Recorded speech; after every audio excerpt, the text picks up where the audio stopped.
श्री राम। तुसीय पितु मातु स्नेह बस बिकल न सकी संवार। अधरनि सुता धीरज धर्यो समउ सुधरम विचार। पिता माता के प्रेम के मारे सीता जी ऐसी विकल हो गईं कि अनेकों अपने को संभाल न सकी, परंतु परम धैर्यवती पृथ्वी की कन्या सीता जी ने समय और सुंदर धर्म का विचार कर धैर्य धारण कर किया।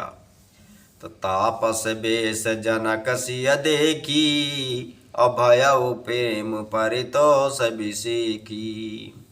पुत्र पवित्र किए कुल दो, सुजस धवल जग कहा सबको। सीता जी को तपस्विनी वेश में देखकर जनक जी को विशेष प्रेम और संतोष हुआ। उन्होंने कहा, बेटी तूने दोनों कुल पवित्र कर दिए, तेरे निर्मल यश से सारा जगत उज्जवल हो रहा है, ऐसा सब कोई कहते हैं।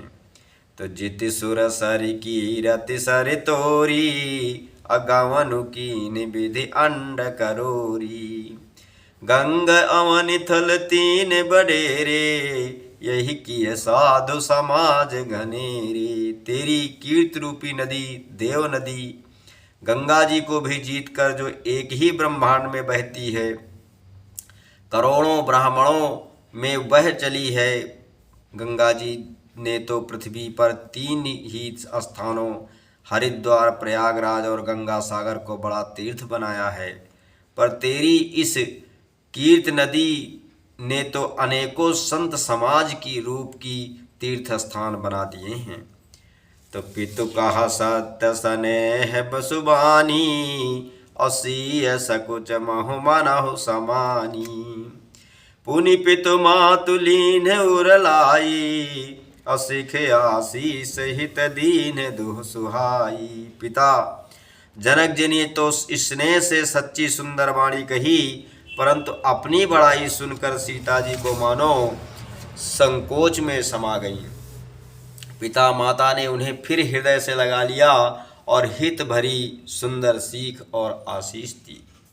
तो कहति नसीय सकुच मन माही, और इहाँ बसब रजनी फल बल नाही। लखि रुख रानी जनायउ राऊ, अहृदय सराहत शील सुभाऊ। सीता जी कुछ कहती नहीं है, परंतु मन में सकुचा रही हैं कि रात में सासुओं की सेवा छोड़कर यहाँ रहना अच्छा नहीं है। रानी सुनैना जी ने जानकी जी का रुख देखकर उनके मन की बात समझकर राजा जनक जी को जना दिया। तब दोनों अपने हृदयों में सीता जी के शील और स्वभाव की सराहना करने लगे। तो बार बार मिल भेंट सिय विदा कीन्ह सन्मान, और कही समय सिर भरत गति, रानी सुबनी सयान। राजा रानी ने बार बार मिलकर और हृदय से लगाकर तथा सम्मान करके सीता जी को विदा किया। चतुर रानी ने समय पाकर राजा से सुंदर वाणी में भरत जी की दशा का वर्णन किया। सुनि भूपाल भरत व्यवहारू, असोन सुगंध सुधा शशि सारू। मुंदे सजल नयन पुलकेतन, सुजसु सराहन लगे मुदित मन। सोने में सुगंध और समुद्र से निकली हुई सुधा में चंद्रमा के सार अमृत के समान भरत जी का व्यवहार सुनकर राजा ने प्रेम विहल होकर अपने प्रेमाश्रुओं के जल से भरे नेत्रों को मूंद दिया। वे भरत जी के प्रेम में मानो ध्यानस्थ हो गए। वे शरीर से पुलकित हो गए और अपने और मन में आनंदित होकर भरत जी के सुंदर यश की सराहना करने लगे। तो सावधान सुन सुमुख सुलोचनी, भरत कथा भव बंध विमोचनी। धर्मराज नय ब्रह्म विचारू, और यहाँ जथा मति मोर प्रचारू। वे बोले, हे सुमुखी, हे सुनैनी, सावधान होकर सुनो। भरत जी की कथा संसार के बंधन से छुड़ाने वाली है। धर्म, राजनीति और ब्रह्म विचार, इन तीनों विषयों में अपनी बुद्धि के अनुसार मेरी थोड़ी बहुत गति है, अर्थात इनके संबंध में मैं कुछ कहना चाहता हूँ, जानता हूँ। सोमति मोरि भरत महिमाही, और कहय काल छल छुअति न जाही। विधि गणपति अहिपत शिव शारद, कवि को विध बुध बुद्धि विशारद। वह धर्म, राजनीति और ब्रह्म ज्ञान में प्रवेश रखने वाले मेरी बुद्धि भरत जी की महिमा का वर्णन तो क्या करे, छल करके भी उसकी छाया तक को नहीं छू पाती। ब्रह्मा जी, गणेश जी, शेष जी, महादेव जी, सरस्वती जी, कवि, ज्ञानी, पंडित और बुद्धिमान भरत चरित कीरत कर तूती, और धर्मशील गुण विमल विभूति। समुझत सुनत सुखद सब काहू, सुचि सुर सरि रुचिर निधर सुधाहू। सब किसी को भरत जी के चरित्र, कीर्ति करनी, धर्मशील गुण और निर्मल ऐश्वर्य समझने में और सुनने में सुख देने वाले हैं, और पवित्रता में गंगा जी का तथा स्वाद मधुरता में अमृत का भी तिरस्कार करने वाले हैं।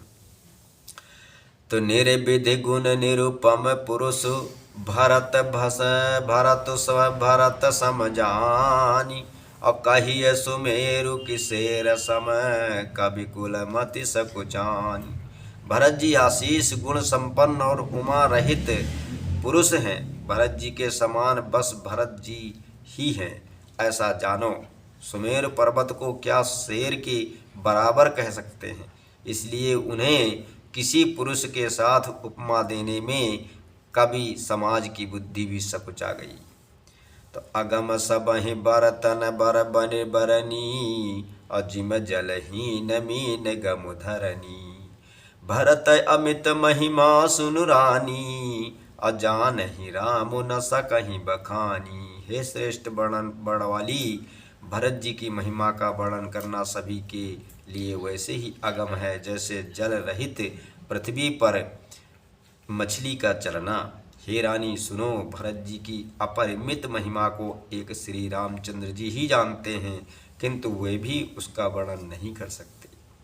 तो बरनि सप्रेम भरत अनुभाऊ, अति जिय की रुचि लखि कहराऊ। बहु रही लखन भरत बन जाही, सब कर भल सबके मन माही। इस प्रकार प्रेम पूर्वक भरत जी के प्रभाव का वर्णन करके फिर पवित्र पत्नी के मन की रुचि जानकर राजा ने कहा, लक्ष्मण जी लौट जाएं और भरत जी वन को जाएं, इसमें सभी का भला है और यही सबके मन में है। देवी परंतु भरत रघुबर की, प्रीति प्रतीत जाई नहीं तर की। भरत अवधि स्नेह ममता की, यद्यपि राम सीम समता की। परंतु हे देवी, भरत जी और श्री रामचंद्र जी का प्रेम और एक दूसरे पर विश्वास बुद्धि और विचार की सीमा में नहीं आ सकता। यद्यपि श्री रामचंद्र जी समता की सीमा है, तथापि भरत जी प्रेम और ममता की सीमा है।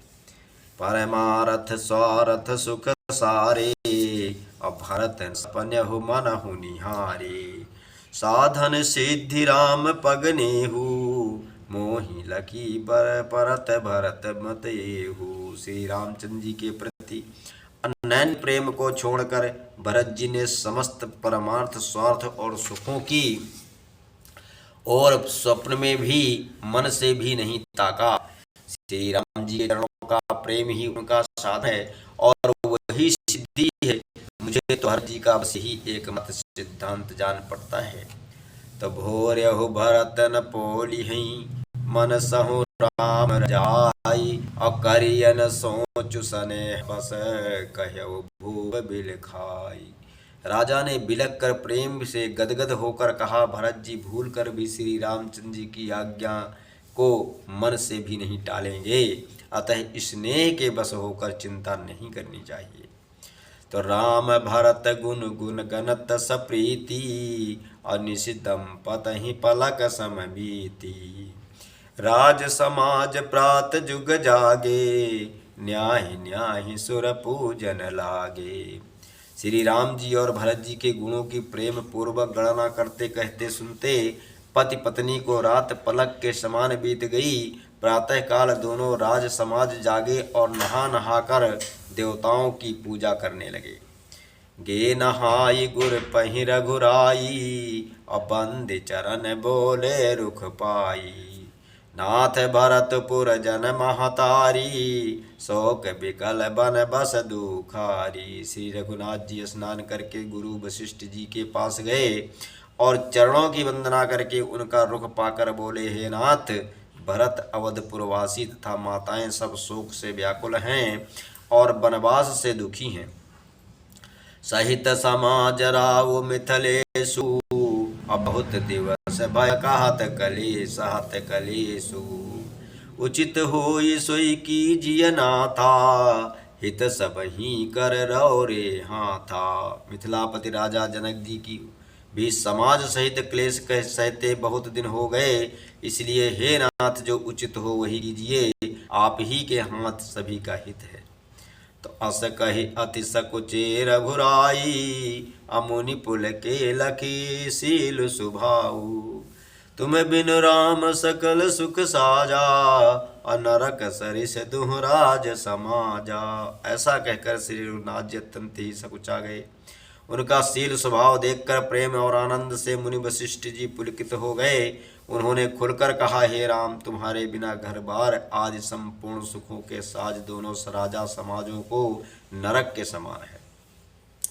तो प्राण प्राण के जीव सुख के सुख राम, तुम तज तात सुहात ग्रह जिन्हि तिन्हि विदिद्वाम। हे राम, तुम प्राणों की भी प्राण, आत्मा के भी आत्मा और सुख के भी सुख हो। हे तात, तुम्हें छोड़कर जिन्हें घर सुहाता है उन्हें विधाता विपरीत, उनके विधाता विपरीत है।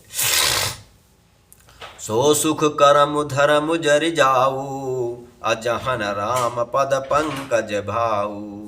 जोग कुजोग ज्ञानु अज्ञानु, जहन ही राम प्रेम परधानु। जहाँ श्री राम के चरण कमलों में प्रेम नहीं है, वह सुख कर्म और धर्म जल जाए। जिसमें श्री राम प्रेम की प्रधानता नहीं है, वह योग कुयोग है और वह ज्ञान अज्ञान है। तुम बिन दुखी सुखी तुम देते ही, तुम जानहु जिय जो जही केही। राउर आयसु सिर सबही के, विदित कृपालहि गति सबनी के। तुम्हारे बिना ही सब सुख दुखी हैं और जो सुखी हैं वे तुम ही से सुखी हैं। जिस किसी के जी में जो कुछ है तुम सब जानते हो। आपकी आज्ञा सभी के सिर पर है कृपालु, आपको सभी की स्थिति अच्छी तरह मालूम है। तो आप आश्रम ही धारिय पाऊ, अभय स्नेह शिथिल मुनि राऊ। कर प्रणाम सब राम सिधाए, ऋषि धरि धीर जनक पहियाए। अतः आप आश्रम को पधारिए। इतना कह मुनिराज स्नेह से शिथिल हो गए। तब श्री राम जी प्रणाम करके चले गए और ऋषि वशिष्ठ जी धीरज धरकर जनक जी के पास गए आए। तो राम बचन गुरु न पहि सुनाए, अशील स्नेह सुभाय सुहाए। महाराज अब कीजिए सोई, सब कर धर्म सहित हित होई। गुरु जी ने श्री रामचंद्र जी के शील और स्नेह से युक्त स्वभाव से ही सुंदर वचन राजा जनक जी को सुनाए और कहा, हे महाराज, अब वही कीजिए जिसमें सबका धर्म सहित हित हो। तो ज्ञान निधान सुजान सुचि, धर्म धीर नरपाल। अतुम बिन असमंजस समन, को समरथ यही काल। सियावर रामचंद्र की जय, पवन सुत हनुमान की जय। बोलो भाई सब संतन